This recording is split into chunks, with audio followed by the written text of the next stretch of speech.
Tonight, Denver 7 is working to get answers as questions swirl after two men escaped from an ICE detention facility in Aurora. And police say they weren't notified for hours. And tonight, those two men are still on the run. ICE officials are looking for Hilan Vida Romero and Joel Jose Gonzalez. ICE says local authorities were notified immediately and then declined to help with the search. But Aurora police says that's just not true. APD says at 9:30 Tuesday night, power went out at the ICE facility, leaving one of the doors unlocked. ICE officials estimate the detainees escaped about 10 p.m. By 12:30 a.m., ICE completed an emergency head count and confirmed those two were missing. At 2:30 a.m., ICE called Aurora 911 to report the escape. At 5:15 a.m., an Aurora patrol officer responded to that facility. Aurora police say they can't help with the search since state law bars them from enforcing federal immigration law.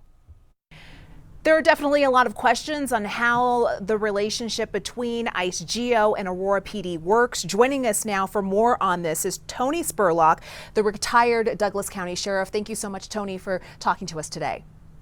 You bet, my pleasure.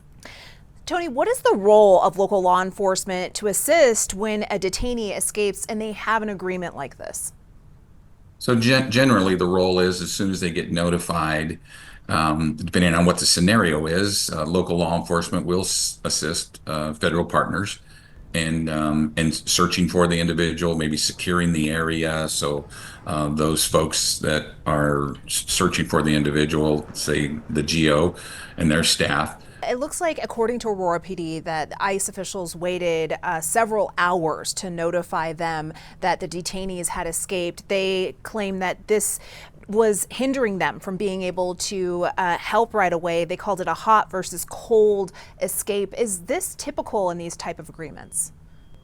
If someone's escaped and they're 3 to 4 hours away from notifying local law enforcement, quite frankly, that individual could be in Cheyenne, Wyoming by now. With that amount of time.